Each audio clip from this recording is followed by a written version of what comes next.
কিডা এমপি সাহেব না? ওরে শালা, আমি তার ডাইন হাত, সে এখন ভোট হয়ে গিয়েছে বিলে, এখন আর খুঁজে পাওয়া যাচ্ছে না। শালার এক কয়েন ধরতে হবে। Run. এরকম কুত্তার মতো হাওয়া ধাওয়া কমতে আসছে। আপনার তো ভোট হয়ে গিয়েছে, ভোটের পর তো আর খুঁজেই পাওয়া যাচ্ছে না। তোর কথাবার্তা এরকম মনে হচ্ছে কেন, নাকি বুঝলাম না বিষয়। নিজে আপনার ডাইন হাত, তা ভোটে জিতার পরে আপনি তো আমার খোঁজ খবরই নিচ্ছেন না, কারণ কি বিষয়টা বলেন তো? হ্যাঁ, বিষয়টা এরকম না, ভোটে জি তারপরে মনে কর সব জায়গাতে ফোন টোন আসছে, বিভিন্ন ধরনের জায়গাতে মিটিং টিটিং জাতি আসছে, তা সেই জন্য আর কি খোঁজ খবর নেওয়া হচ্ছে না। ওই সব কথা আমি শুনতে চাচ্ছি না। আমার সে টিনির বাড়ি দোতলা কই দিচ্ছিলেন, বললেন যে ভোটের পরে কই দেবো, তা ভোট শেষ হয়ে গেল, আপনি এমপি হয়ে গেলেন, তাও তো আমার সে দোতলা বাড়ি হইলো না কোনো। শালা, যেটার ভয় পাচ্ছিলাম ঠিক সেটাই হয়ে গেল। আচ্ছা ঠিক আছে, তা সমস্যা নেই, তুই কাজ কামে সেরে, এই যে কাজটা করছিলি এই কাজটা সেরে তুই তাড়াতাড়ি আমার অফিসে আয়, আমি দেখছি তোর বিষয়টা ভেবে কি করা যায়। আচ্ছা ঠিক আছে। ঠিক আছে।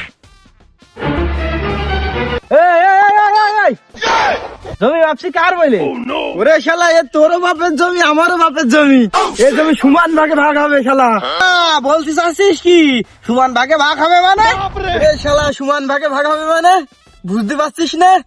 আমি তোর বড়, উপরে খন্ড আমার আর এই নিচের খন্ড তোর, তের খন্ড আমার, মানে তুই বড় হয়েছ নাকি বাড়ার বাল হয়ে পড়াস নাকি? তোমার সেটার কাঠ চড়িয়ে সুদা করে দেবে একদম। ওরে শালা, তুই দাঁড়া। Run. শালা তুমিও দাঁড়াও, তুমি কি নিয়ে এসেছো? আমি ঠাপাচ্ছি দাঁড়া তোমার। ওরে শালা, ছোট ভাই না ঠাই পাই দম নেই।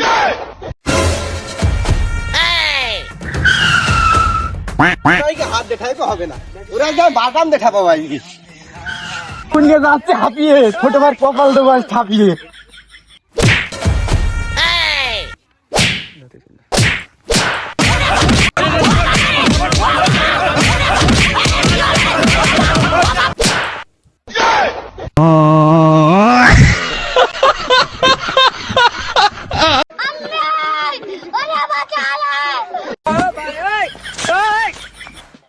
এমপি সাহেব থাকতে তোরা মারামারি করছিস? সবাই গিয়ে এমপি সাহেবের কাছে তোর দুই ভাই নামে বিচার হবে। অ্যাসিস্ট্যান্ট, এই 5 বছরে কিন্তু আমরা মানুষের খুব টাকা উড়াইছি মানুষের পিছনে। বিগত যে দিনগুলো ছিল ভোটের আগে সব বিষয়ে কিন্তু মানুষের খুব টাকা দিয়েছি আমরা। এখন আমাদের এখন লক্ষ্য হইলো যে কিভাবে এই টাকা সুদের সুদ তার সুদ তোলা যায়। আসল তো তুলবই, আর সমস্ত টাকা আমরা তুলে নেবো, আর মনে করো যে আমরা খেয়ে সব একদম খুশা করে ফেল দেবো। বুঝতে পারছি, টাকা আমাদের তুলতেই হবে। হ্যাঁ, টাকাটা তুলতেই হবে। এমপি সাহেব, এরা দুইজন জমি নিয়ে মারামারি করছিল, তাই এদের ধরে নিয়ে আসি আপনার কাছে বিচার করার জন্য।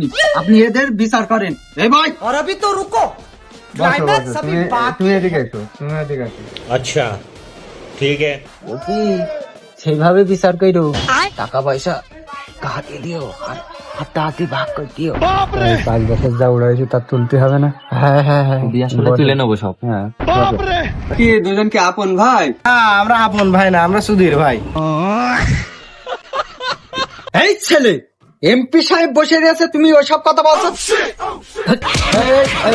থামো থামো থামো থামো, ভালো করে বসো। কি হয়েছে বিষয়টা খুলে বলো আমার সাথে। এখন আমরা তো দুই ভাই, জমি তো বাপের সমান, মানে বাপ সমান ভাগে ভাগ করে থেকে গিয়েছে। সেই জমি সে আমার উপরে নিচে দিচ্ছে আর তার উপরে নিচ্ছে। এখন আপনি বিচার করছেন যে উপরে জমি কি আছে কি আমি নেবো না নিচে জমি আমি নেবো। এমপি সাহেব, ওর দিকে টানলেই হবে না, ভোট কিন্তু আমার বাড়ি থেকেও গিয়েছে, এই কথাটা মাথায় রাখবেন। ভোট তোমার বাড়ি থেকে কখন গিয়েছে? এমপি সাহেব, আমার বাড়ি থেকে ভোট 10টা গিয়েছে। ভোট আমি জিতেছি 598টা ভোটে, তোমার ওই 1-10টা ভোটে আমার কিচ্ছু আসে না।